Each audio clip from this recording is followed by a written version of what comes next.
नमस्कार, खबरें फटाफट में आप सभी का स्वागत है। मैं हूं आपके साथ भागीरथ साहू। बिहार चुनाव को लेकर सरगर्मी तेज हो गई है। चुनाव प्रचार का आखिरी दिन आज पटना में पीएम मोदी एनडीए की महिला कार्यकर्ताओं से करेंगे बात। बिहार में 6 नवंबर को होने वाले मतदान को लेकर चुनाव प्रचार का आज अंतिम दिन। लखीसराय विधानसभा क्षेत्र से कांग्रेस प्रत्याशी अमरीश कुमार अनीश का प्रचार तेज। विशाल रोड शो में सैकड़ों की संख्या में निकले समर्थक, कई बड़े नेता रहे मौजूद हैं। डेहरी विधानसभा क्षेत्र में आजाद समाज पार्टी के सुप्रीमो चंद्रशेखर ने किया रोड शो। ओकी ढिगोला में एक जनसभा को किया संबोधित। आजाद समाज पार्टी के प्रत्याशी फतेह बहादुर सिंह के लिए मांगा वोट। बिहार के शेखपुरा में मतदान जागरूकता के लिए जिला प्रशासन के अधिकारी और स्कूल छात्र छात्राओं ने निकाली साइकिल रैली। समाहरणालय से चांदनी चौक होते हुए पूरे शहर में किया भ्रमण। पहले चरण के मतदान में भाग लेने के लिए लोगों से की अपील।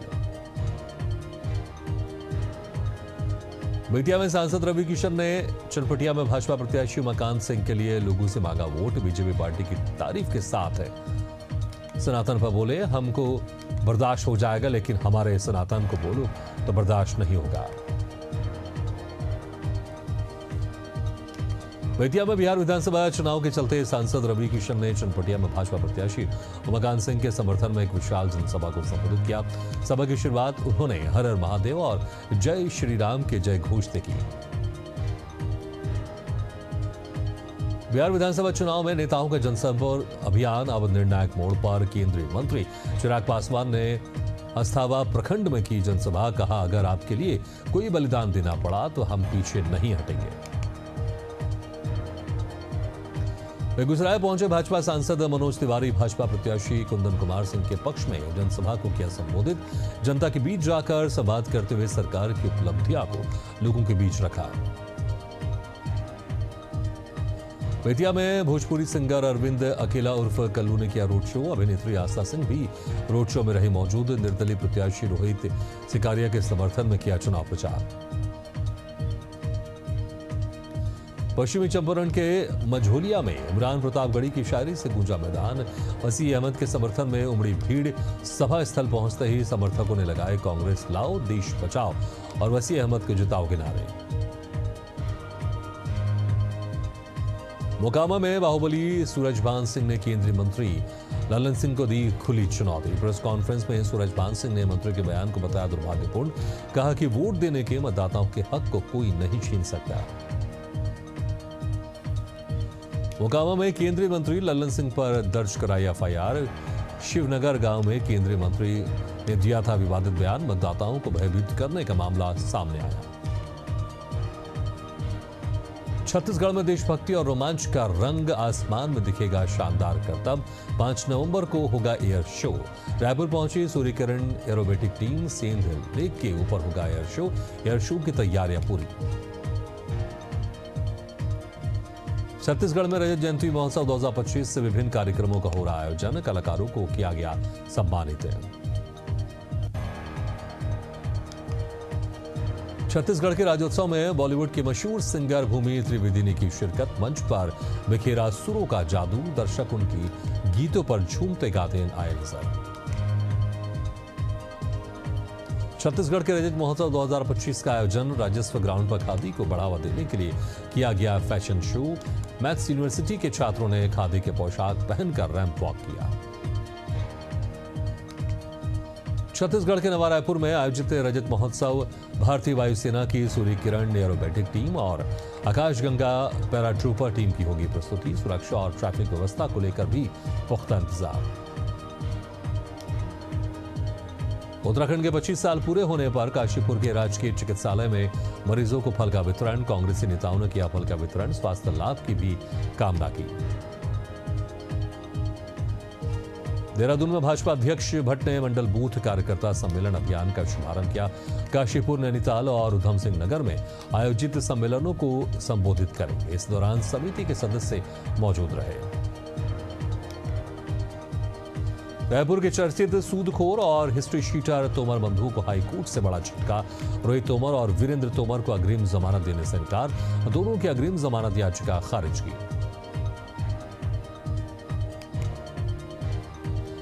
जांजगीर चांपा में आनंद धाम रिसोर्ट प्रबंधन पर कार्रवाई, सड़क जाम मामले में एक्शन, रिसोर्ट प्रबंधन समेत अन्य के खिलाफ मामला दर्ज। सिरोंज पुलिस ने किया चोरियों का खुलासा, वारदात को अंजाम देने वाले गिरोह को पकड़ा, 10,60,000 रुपए के सोने चांदी के जेवर किए बरामद। सिरोंज और भोपाल के चोरों ने मिलकर चोरियों को अंजाम देते थे।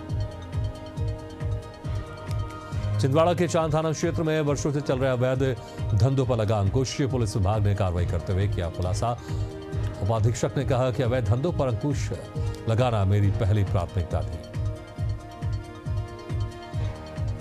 गंजबासौदा में कॉमन रिव्यू मिशन की टीम ने राजीव गांधी जन चिकित्सालय का निरीक्षण किया, कमी मिलने पर दिए आवश्यक दिशा निर्देश, दवाइयों का सही ढंग से वितरण की भी जांच की।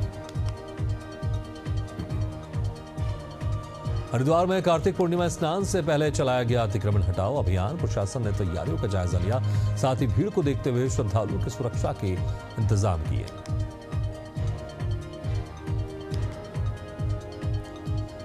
पन्ना में आशा कार्यकर्ता और सहयोगियों का कलेक्ट्रेट परिसर में प्रदर्शन, राष्ट्रीय मिशन संचालक स्वास्थ्य विभाग के नाम से कलेक्टर को सौंपा ज्ञापन, मांग पूरी नहीं होने पर उग्र आंदोलन की दी चेतावनी।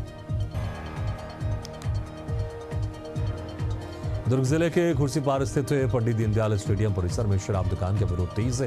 वार्ड पार्षद भूपेंद्र यादव के साथ रहवासियों ने कलेक्टर को सौंपा ज्ञापन, शराब दुकान बंद करने और उचित कार्रवाई की मांग की। बलौदाबाजार के अर्जुनी वन परिक्षेत्र में वन विभाग की लापरवाही, सड़ी गली हालत में मिली मादा चीतल की लाश। घटना से क्षेत्र में हड़कंप, वन विभाग पर उठ रहे कई सवाल। सासाराम के धोड़ाड़ थाना क्षेत्र में राष्ट्रीय राजमार्ग 19 से ट्रक की चपेट में आने से पिता पुत्र की मौत, मौके पर पहुंची पुलिस ने दोनों के शव को पोस्टमार्टम के लिए भेजा, आगे की कार्रवाई में जुटी पुलिस ने। दतिया के हाड़ा पहाड़ मार्ग पर दर्दनाक हादसा, बस में लगी भीषण आग, हादसे में बुजुर्ग की मौत, एक महिला गंभीर रूप से घायल। जालौन में शादी समारोह से लौट रहे दंपति सड़क हादसे का शिकार, रात में अचानक सड़क पर सियार आ जाने से बाइक हुई अनियंत्रित, बाइक सवार महिला की मौके पर हुई मौत।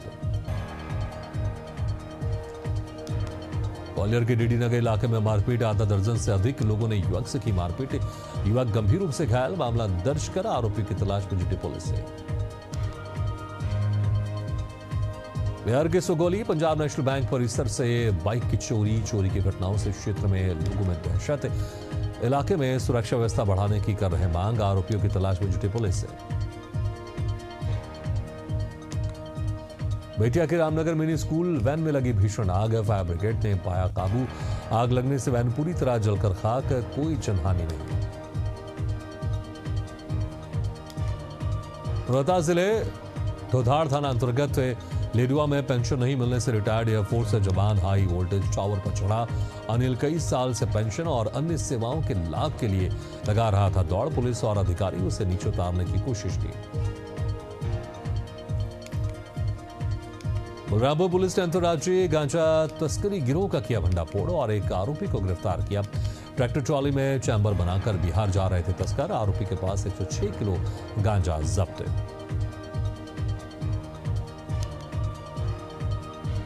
रायबरेली में सड़कों पर कार्तिक पूर्णिमा स्नान के दौरान दिखा अलग नजारा, गंगा स्नान करने दूर दराज से बैलगाड़ी पर आते हैं लोग, बैलगाड़ी पर गंगा स्नान करने जाने को परंपरा का हिस्सा मानते हैं लोग। देहरादून के नानकमत्ता कृषि मंडी में किसानों के धान तौल न होने की शिकायत पर किसान आयोग के उपाध्यक्ष राजपाल सिंह ने अचानक मंडी में लगे यूसीएफ के धान क्रय केंद्रों पर छापेमारी की। इस दौरान केंद्र संचालक नदारद मिले। यूसीएफ प्रबंधक ने कहा केंद्र इंचार्ज का नदारद होने पर वेतन कटेगा। उज्जैन में कार्तिक शुक्ल चतुर्दशी की रात्रि में भगवान विष्णु और भगवान शिव का मिलन, पालकी में सवार होकर भगवान विष्णु के पास पहुंचते हैं बाबा महाकाल। इस दौरान श्रद्धालुओं की उमड़ी भारी भीड़।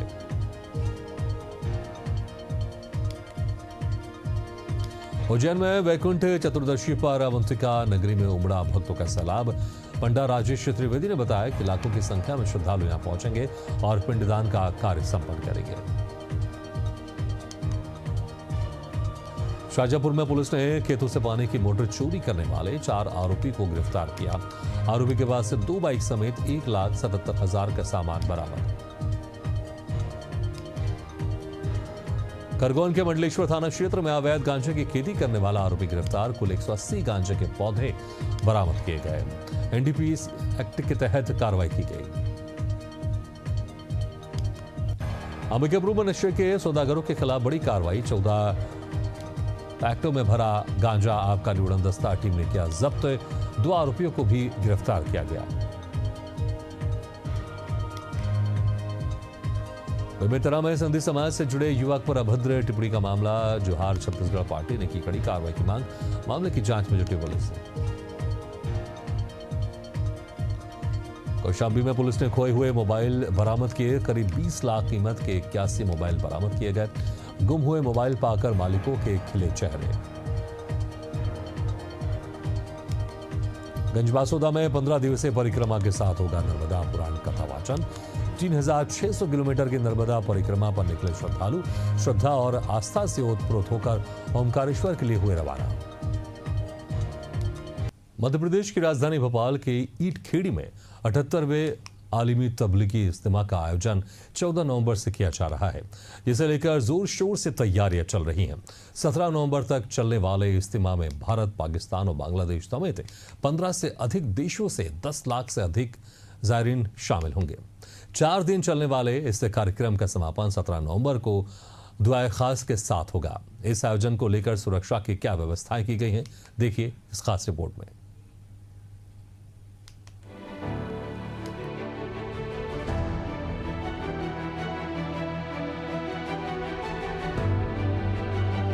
भोपाल एक बार फिर दुनिया भर के मुसलमानों का आध्यात्मिक केंद्र बनने को तैयार है। 78वां आलमी तबलीगी इज्तिमा 14 से 17 नवंबर 2025 तक ईटखेड़ी के खासीपुरा में आयोजित होगा, जिसमें Afghanistan, Kazakhstan, Malaysia, Indonesia, Bangladesh, America, रूस सहित कई देशों की जमात शामिल होंगी। देश के विभिन्न प्रदेशों से भी मुस्लिम धर्मावलंबी यहां आएंगे। 4 दिन तक उलेमा मजहबी तकरीरों के जरिए इस्लाम के 6 मुख्य बिंदुओं पर ध्यान केंद्रित करेंगे। ईटखेड़ी स्थित इज्तिमा गाह पर आयोजन को लेकर जोर शोर से तैयारियां की जा रही हैं। अब तक 70% काम पूरा हो चुका है। राजधानी भोपाल में हर वर्ष की तरह इस वर्ष भी आलमी तबलीगी इज्तिमा का आयोजन होने जा रहा है। इस वक्त मौजूद है राजधानी भोपाल के ईटखेड़ी में, जहाँ पर पहले आपको तस्वीरें दिखा दूं। ये वो ग्राउंड है जहाँ पर लाखों की संख्या में लोग पहुँचेंगे और नज़रें जहाँ तक जाएंगी वहाँ तक इस प्रकार की व्यवस्थाएं जो की गई हैं वो यहाँ पर आप देख सकते हैं। ये बड़े बड़े जो टेंट हैं वो यहाँ पर लगाए जाएंगे उन तमाम लोगों के लिए जो यहाँ इज्तिमा में पहुँचेंगे और यहाँ पर पहुँचकर जो दीन की बातें होती हैं, जो मजहब से जुड़ी बातें होती हैं, जिसका जिक्र यहाँ पर किया जाता है, और लोग यहाँ पर पहुँचते हैं और अलग अलग दिनों में अलग अलग प्रकार के जो लोग यहाँ पर पहुँचेंगे अपने बयान देंगे, लोगों को कैसे काम करना है और कैसे अपने धर्म को लेकर आगे बढ़ना है। इन सभी तमाम चीज़ों को लेकर यहाँ पर जो अलग अलग आयोजन है वो किए जाएंगे। जिला प्रशासन ने किसी भी प्रकार की कोताही नहीं बरतने का निर्देश दिया है। आला अधिकारी समय समय पर व्यवस्थाओं का जायजा ले रहे हैं और जरूरी दिशा निर्देश जारी कर रहे हैं। इसके संबंध में हम लोगों के द्वारा 2 बैठकें पहले की जा चुकी है और जो भी टाइमलाइन हमारे वरिष्ठ अधिकारियों द्वारा तय की गई थी कि उसी के अनुरूप हम लोग यहाँ पे काम कर रहे हैं। आज उसी की फिर से जो है फॉलोअप लेने के लिए बैठक की गई थी और लगभग काम अंतिम दौर में चल रहा है। सभी लोगों ने कमिट किया है कि 12 तारीख के पहले तक जो भी ज़रूरतें हैं, जो भी सुविधाएं हैं, जो भी चीज़ों की ज़रूरत पड़ेगी पूरी कर ली जाएगी। आयोजन के जिम्मेदार गौहर लाला ने भी तैयारियों की सराहना करते हुए कहा कि प्रशासन के साथ मिलकर सभी आवश्यक व्यवस्थाएं पूरी की जा रही हैं। जी देखिए, इंतजाम हर साल होते हैं और ये यूज्ड टू हो चुके हैं हम लोग, और प्रैक्टिकली भी सारे लोग जितनी जमातें काम कर रही हैं वो उनका एक्सपीरियंस इतना हो चुका है कि वो हर फील्ड के अंदर अपने आप को देखते हुए मैनेज कर लेते हैं, कोई दिक्कत नहीं आती इसमें। और फिर विभाग भी हमारे साथ हैं, सारी जितने सरकारी विभाग हैं वो भी बहुत कोऑपरेट करते हैं, पूरा उसमें हो जाता है। और दूसरा हमारी जमातें जो हैं जो खिदमत करने के लिए आते हैं तो बहुत बड़ा वर्क काम तो ये लोग करते हैं। आने के बाद इसमें सामान भी हमारा अपना होता है, यहाँ पर हमारी सेवा भी हमारी खुद की होती है, अपने जान अपना माल लगाकर लोग यहाँ काम करते हैं आगे। पिछले कुछ समय में पाकिस्तान और बांग्लादेश से आए हालात को देखते हुए सुरक्षा व्यवस्था को विशेष महत्व दिया गया है। रेलवे स्टेशन, बस स्टैंड और एयरपोर्ट सहित सभी जगह पुलिस अलर्ट मोड पर है। इस इसमें का एक बड़ा आयोजन होता है जिसको लेकर के पुलिस सतर्क रहती है और अगर हम इस पूरे आयोजन को देखें तो इसमें बड़ी संख्या में, लाखों की संख्या में देश के अलग अलग हिस्सों से इसमें लोग आते हैं और उसके मद्देनजर पुलिस की पर्याप्त व्यवस्था, खासतौर पे चूँकि पुराने शहर में और ईंटखेड़ी के आसपास जहाँ पे आयोजन होता है वहाँ तक जाने के लिए शहर के जो भोपाल शहर है इसके बस स्टैंड, रेलवे स्टेशन और एयरपोर्ट जैसे खासतौर पे ट्रांसपोर्टेशन के लिए जो केंद्र हैं उन जगहों का इस्तेमाल होता है। इसलिए पुलिस की व्यवस्था खासतौर पर इन जगहों पर रहती है और जो बीच में मार्ग व्यवस्था है, मार्ग किसी तरह से बाधित न हो, साथ ही साथ मार्ग में किसी तरह का जाम न लगे, लोगों को असुविधा न हो, इस बात का ध्यान रखते हुए पर्याप्त बंदोबस्त सुनिश्चित किया जाता है। इज्तिमा में शामिल होने से लेकर वापसी तक सुरक्षा के लिए सीसीटीवी और ड्रोन का इस्तेमाल किया जाएगा। मीडिया कोऑर्डिनेटर उमर हाफिज का कहना है कि प्रशासन और पुलिस के साथ मिलकर इज्तिमा सुरक्षित ढंग से संपन्न होगा। देखिए, यहाँ पे प्रशासन के द्वारा संपूर्ण सुरक्षा व्यवस्था प्रदान की जाती है। यहाँ पे फोर्स भी लगती है, अलग अलग बटालियंस के लोग लगते हैं। इसके अलावा सीसीटीवी कैमरास भी होते हैं और बहुत कुछ जो कुछ हम सुरक्षा व्यवस्था के हिसाब से कर सकते हैं शासन प्रशासन के साथ समन्वय के साथ किया जाता है। राजधानी भोपाल में मुस्लिम धर्मावलंबियों के बड़े आयोजन में शामिल होने बड़ी संख्या में धर्म गुरुओं के साथ साथ आमजन भी पहुंचेंगे। अब देखने वाली बात यह है कि भोपाल पुलिस और इज्तिमा के तमाम जिम्मेदार सुरक्षा को लेकर क्या कदम उठाते हैं।